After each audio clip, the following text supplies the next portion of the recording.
Hello guys, अगर आप भी डेरी P2P पे ट्रेड करते हो, डेरी P2P के ज़रिए से डिपॉजिट एंड विड्रॉ करते हो तो आपको ये वीडियो कंप्लीट देखनी चाहिए। यहाँ पे मैंने 9.7 USD के लिए ऑर्डर लगाया था जो कि सेल ऑर्डर है, और सेल ऑर्डर लगाने के बाद मुझे थर्ड पार्टी पेमेंट रिसीव हुए हैं। मतलब कि बायर के तरफ से जो पेमेंट रिसीव हुए हैं वो मुझे बायर के सेम नेम से रिसीव नहीं हुए हैं, बल्कि बायर ने मुझे किसी और बंदे के अकाउंट से पैसे भेज दिए हैं। तो पता नहीं लोग ऐसा क्यों करते हैं, मम्मी के अकाउंट से, पापा के अकाउंट से पैसे क्यों भेज देते हैं। लेकिन आपको जब भी ऐसे पेमेंट रिसीव होते हैं तो आपको क्या एक्शन लेना चाहिए, सारी चीज़ मैं इस वीडियो में बताने वाला हूं। तो सबसे पहले तो वीडियो को लाइक कर दो, चैनल को सब्सक्राइब कर दो, क्योंकि डेयरी से रिलेटेड ऐसे ही वीडियोस आते रहती हैं हमारे चैनल पे। तो सबसे पहला जो काम है, जब आपको थर्ड पार्टी पेमेंट रिसीव होता है तो 1 घंटे तक इस ऑर्डर को कुछ भी नहीं करना है। मतलब कि अपने तरफ से कोई एक्शन नहीं लेना है। बंदा आपको कॉल करके बोलेगा कि आप आई हैव रिसीव क्लिक कर दो, क्योंकि आपके जो USD हैं वो लॉक हो जाएंगे। बहुत तरह की बातें करेगा, लेकिन आपको कभी भी आई हैव रिसीव पे क्लिक नहीं करना है। अगर आपको पेमेंट रिसीव हो गए थे और आप कहीं बिजी थे, आपने देखा नहीं था, आपने चेक भी नहीं किया था, तो 1 घंटे के बाद अगर ये ऑर्डर एक्सपायर हो भी जाता है ना तो कोई दिक्कत नहीं है, आप आई हैव रिसीव पे क्लिक कर सकते हो। लेकिन जब थर्ड पार्टी पेमेंट रिसीव हो जाता है, मतलब कि बायर का जो रियल नेम है उस नेम से नहीं बल्कि दूसरे बंदे के बैंक अकाउंट से पैसे रिसीव हो गए हैं, तो आपको कभी भी आई हैव रिसीव पे क्लिक नहीं करना है, बंदा जितना भी बोले। तो अब नेक्स्ट आपको क्या एक्शन लेना है, अब आगे के स्टेप में यहाँ पे क्या क्या चीज़ें हो सकती हैं, आपके USD आपको रिटर्न मिलेंगे या नहीं।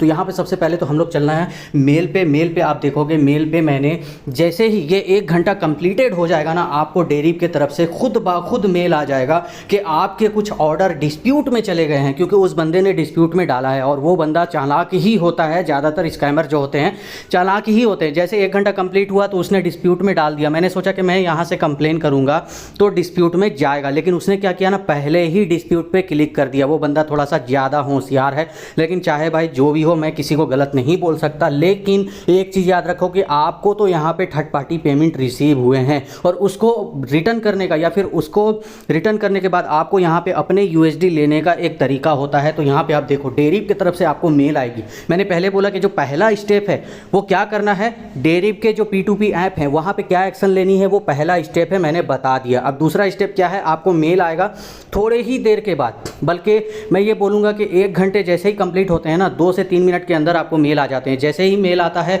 आपको अपने बैंक के स्टेटमेंट डाउनलोड करने हैं। और भाई एक काम करना, 1 दिन पहले से और उस दिन तक का, जिस दिन आपने डेयरी P2P किया है उस दिन तक का स्टेटमेंट डाउनलोड करना। बहुत ज़्यादा लंबा स्टेटमेंट डाउनलोड मत कर लेना। जैसे कि मेरे केस में आज देख सकते हो 28 सितंबर है, तो मैंने 27 सितंबर टू 28 सितंबर का स्टेटमेंट डाउनलोड किया है। और मैंने यहाँ पे क्या लिखा है, buyer send to me the third party payment, how can I refund this amount. मतलब कि मैं कस्टमर केयर को रिप्लाई किया हूँ कि भाई मुझे पेमेंट थर्ड पार्टी से रिसीव हुई है, अब मैं इसको कैसे रिफ़ंड करूँ, मेरा ये स्टेटमेंट है। और इसके बाद यहाँ पे इन्होंने रिव्यू के लिए डाल दिया है, और यहाँ पे क्या लिखा हुआ है आप देख सकते हो, इनका मेल क्या लिखा हुआ है। ठीक है, तो 12 घंटे के अंदर ये जो डिस्प्यूट है ना वो क्लियर हो जाएगा। ये कह रहे हैं कि अगर आप डिस्प्यूट का जवाब नहीं दोगे, मतलब कि 12 घंटे का टाइम रहता है भाई, यहाँ पे 12 घंटे के अंदर ही जो करना है कर देना है, आपको स्टेटमेंट डाउनलोड कर लेनी है। मतलब कहने का ये हुआ कि जब भी थर्ड पार्टी पेमेंट अगर आपको रिसीव हो जाती है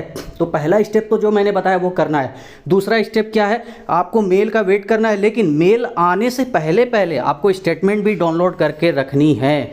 और जब आप स्टेटमेंट डाउनलोड करके रखोगे ना तो क्या होगा, जब आपको मेल आएगी तो मेल को आप अच्छे से रिप्लाई कर सकोगे स्टेटमेंट के साथ। और वहाँ पे क्या लिखना है, आपने यहाँ पे देखा मैंने क्या लिखा है, buyer send to me the third party payment and how can I refund this amount. तो अब वो लोग PDF फाइल को चेक करेंगे। और एक चीज़ का याद रखना कि आपका जो PDF फाइल आप भेज रहे हो ना, या JPG फाइल आप भेज रहे हो ना, ज़्यादा कोशिश करो कि आप PDF फाइल भेजो। अगर आप PDF फाइल भेज रहे हो तो उसमें पासवर्ड लगा हुआ नहीं होना चाहिए। तो ये फाइनली प्रोसेस है।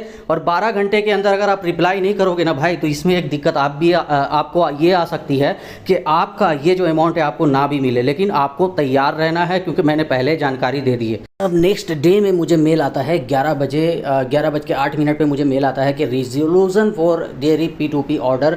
ये ऑर्डर नंबर भी लिखा हुआ है, सारी डिटेल लिखी हुई है। 9.7 USD का ये ऑर्डर था और ये कंप्लीटेड हो चुका है। तो अभी जो मैंने कंप्लेन किया था, क्योंकि कंप्लेन तो उस बंदे ने किया था लेकिन कंप्लेन मेरे अगेंस्ट में हुआ था, तो ये जो कंप्लेन है ना ये डेयरी की तरफ से क्लियर हो चुका है। और डेयरी के कस्टमर सपोर्ट से भी मेरी बात हुई थी, और मैंने काफ़ी बार मेल भी किया था, कुछ वीडियो रिकॉर्डिंग भी मैंने किए थे, और उसके बाद मेल के द्वारा उनको सेंड किया था। मतलब कि जो मेल उनके तरफ से आता है ना, उसको आपको रिप्लाई करना है, जो भी डिटेल है उसी मेल पे आपको भेजना है। मतलब कि रिप्लाई वाले ऑप्शन पे जाके ही आपको मेल पे डिटेल भेजने हैं। आपको नया कोई मेल नहीं करना है। कस्टमर सपोर्ट से जो मेल आता है उसी को रिप्लाई करते हुए आपको अपने अटैच फाइल में जा कर के जो भी वीडियोस हैं या जो भी स्क्रीनशॉट्स हैं या पीडीएफ फाइल हैं वो भेजने हैं। बट एक चीज़ का ध्यान रखो, मैंने पहले बोला कि पीडीएफ फाइल का जो पासवर्ड है वो आपको पासवर्ड वाला पीडीएफ फाइल नहीं भेजना है। बैंक का स्टेटमेंट जब आप भेजते हो पीडीएफ फाइल विदाउट पासवर्ड के भेजना है। तो अभी ये जो कंप्लेन है ना मेरे खिलाफ था, लेकिन यहाँ पे 9.7 यूएसडी मुझे मेरे अकाउंट में मिल चुके हैं। और फाइनली ये जो यूएसडी है, क्योंकि मेरा ऑर्डर लगा हुआ था तो वहाँ पे ऑर्डर क्लियर नहीं हुआ, वो फिर से ऑर्डर लग गया और दूसरे बंदे ने मुझे पेमेंट भी कर दिया और मेरा जो 9.7 यूएसडी का जो अमाउंट है वो मुझे मिल चुका है। अब फाइनली बैंक के द्वारा क्या करना है, बैंक के ऐप जिससे भी आपने पेमेंट किया है वहाँ पे जाके आप ये मैसेज कर दो कस्टमर सपोर्ट को। मतलब कि जिस बैंक से आपने पेमेंट किया है, जिस ऐप से पेमेंट किया है, वहाँ पे जाके आप कस्टमर सपोर्ट को मैसेज कर दो कि ये सस्पिशियस ट्रांजैक्शन है, मैं इसके बारे में नहीं जानता। तो वो जो अमाउंट है ना बैंक के द्वारा वापस उसी बंदे के अकाउंट में चले जाएंगे जहाँ से वो आए थे। अब ये ऐसी बात यहाँ पे समझनी है कि जिस बंदे ने पैसे भेजे थे ना, उस ट्रांजैक्शन को ओपन करने के बाद ही वहाँ पे एक सपोर्ट का ऑप्शन आता है। क्योंकि मैं यहाँ पे बैंक के ऐप को रिकॉर्डिंग नहीं कर सकता, लेकिन एक चीज़ का याद रखो कि जब भी आपको इस तरह की सस्पिशियस ट्रांजैक्शन रिसीव हो जाती हैं, बायर्स की तरफ से थर्ड पार्टी पेमेंट रिसीव हो जाती है, तो आपको अपने साइड से मैनुअली पे नहीं करना है, उसको बैंक के द्वारा ही रिफंड रिक्वेस्ट लगवा के उसको वापस भेजवाने की कोशिश करना है, जिस भी बैंक से आपने किया है या फिर जिस ऐप से आपने किया है। डेरी P2P से रिलेटेड जो भी जानकारी मैंने यहाँ पे दिया है, तो अगर आपको अच्छी लगी तो वीडियो को लाइक कर दो, चैनल को सब्सक्राइब कर दो और अपने दोस्तों को इस वीडियो को जरूर शेयर करना। अब हम लोग मिलते हैं नेक्स्ट नए डेरी वीडियो के साथ। Okay, thanks.